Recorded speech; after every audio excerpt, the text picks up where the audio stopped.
Salutations, Cinemaskis! I'm Darkest101, and it's that time of year again! It's the time of spooky, scary skeletons, horror movies, fantastic, creepy little video games, and live-action movies based off of video games. Absolutely, it's a Resident Evil movie, isn't it?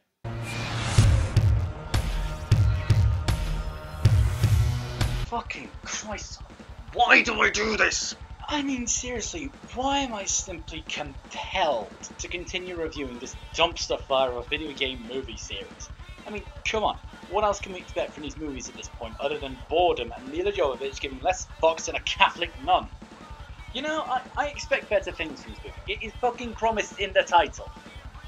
Although, to be 100% honest, that would also mean I had died, but my life the way it is, probably haven't even noticed. Let's enter Resident Evil Afterlife. So, if you fell asleep during the last 10 minutes of Extinction, which to be 100% honest, I don't blame you for, our main heroine Alice has promised to wage war on the surviving Umbrella headquarters in Japan, with her newfound army of Alice clones she discovered in the middle of buttfuck nowhere.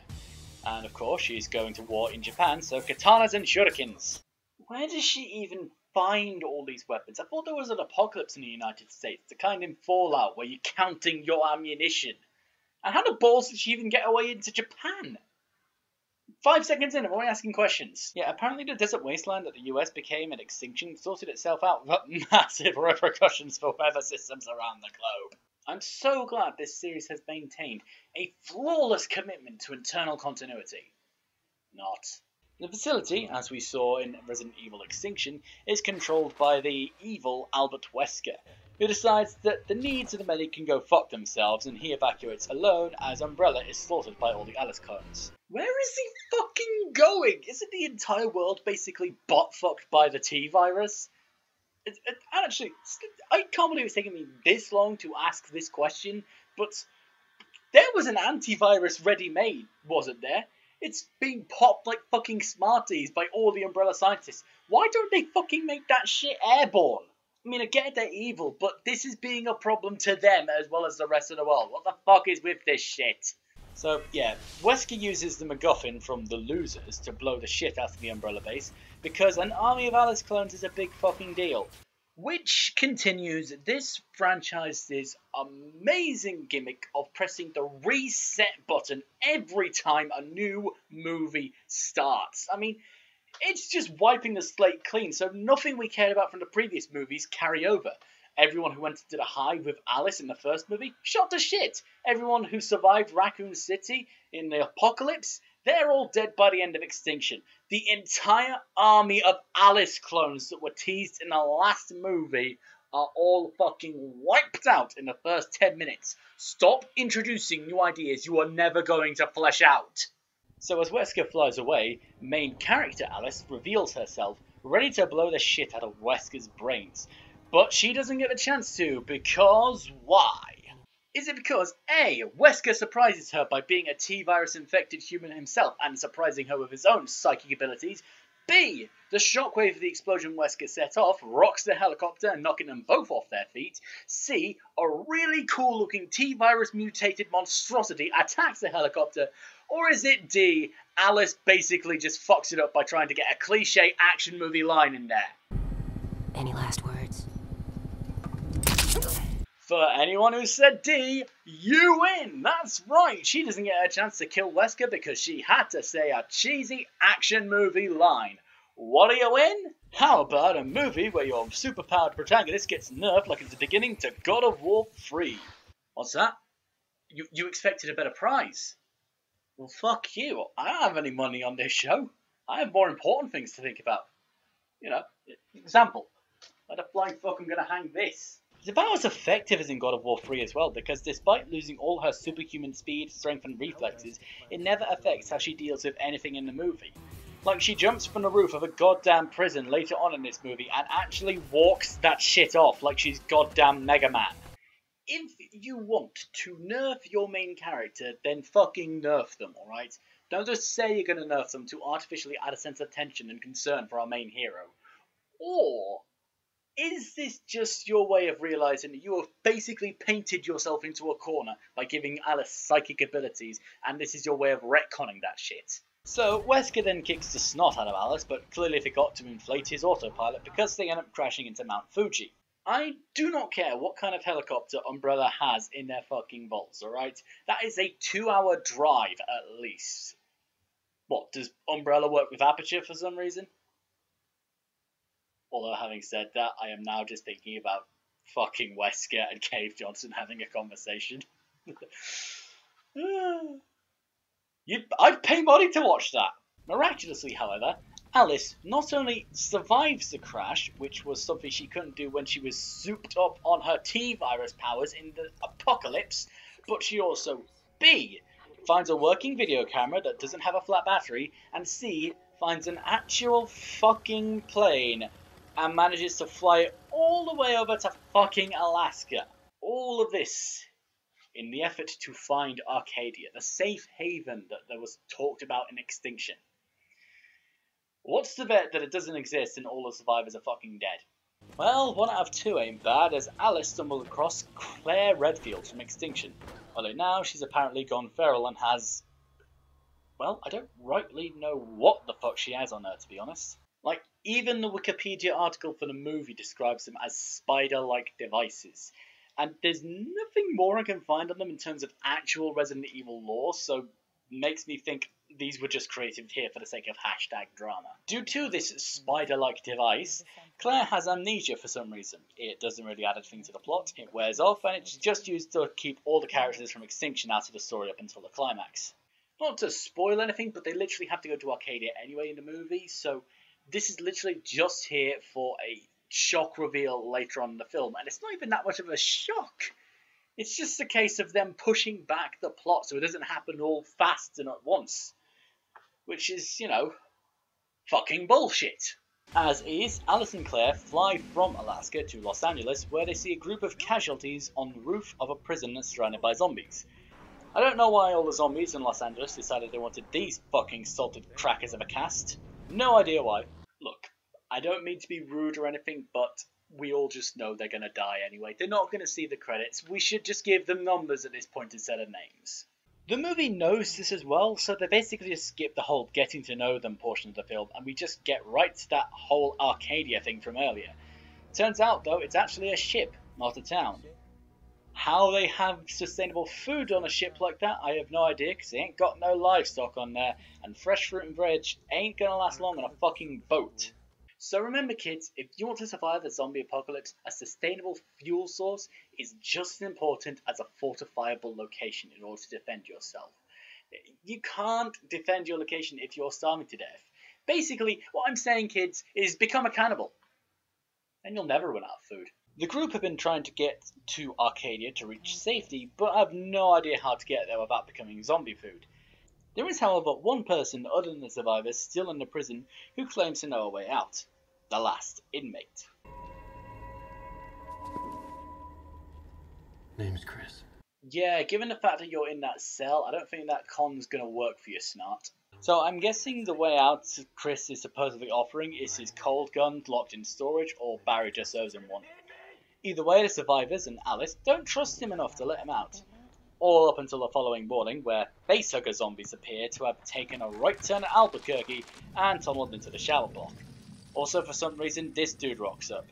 No idea what he is, why he's here, or why the hell that hammer axe. All we know is he must clearly be lost.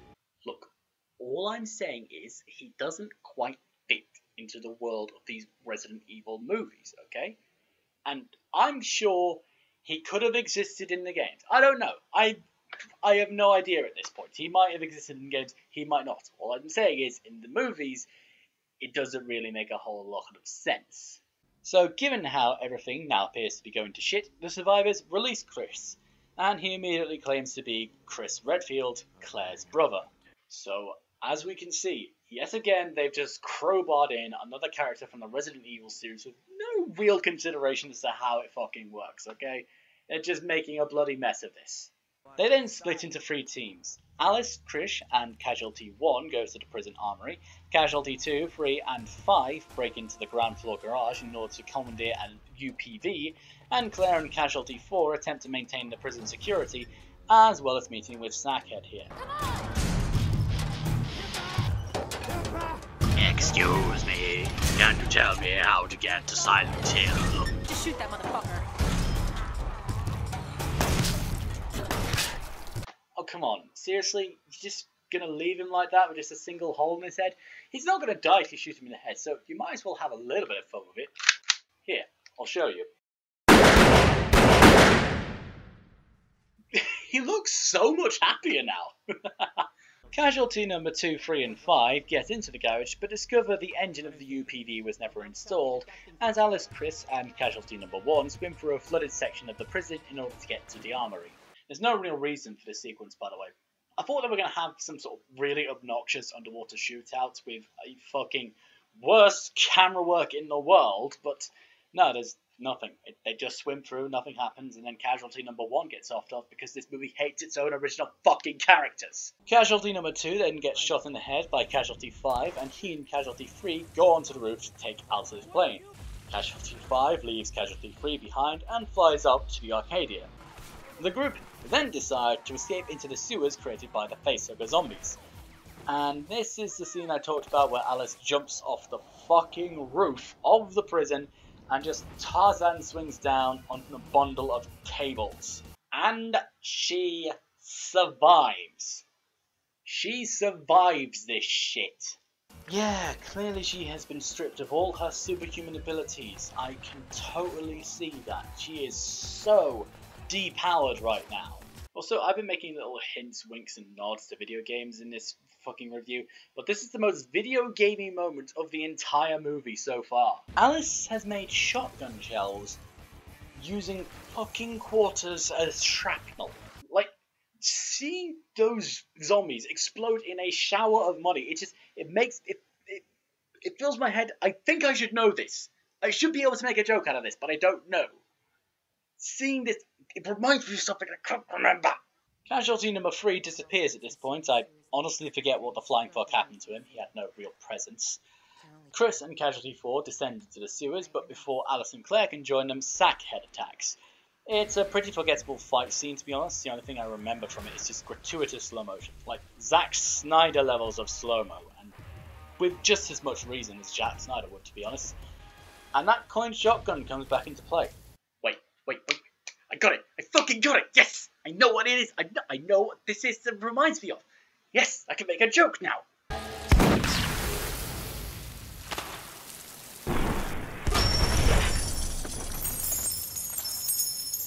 And people told me leveling up Fortune Finder to level 4 wasn't worth it. Shows what they know. I got sweet material from it.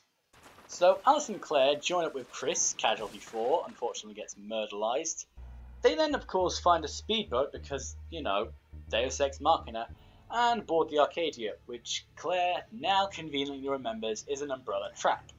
And who do we find inside the bowels of the Arcadia?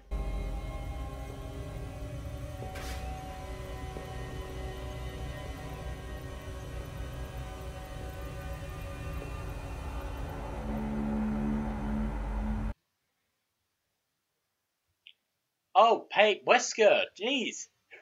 Almost forgot you were in this movie. From here, it is a fairly lackluster finale with Wesker doing his best Agent Smith impression with some weird squid mouth zombie dogs intimidating Alice.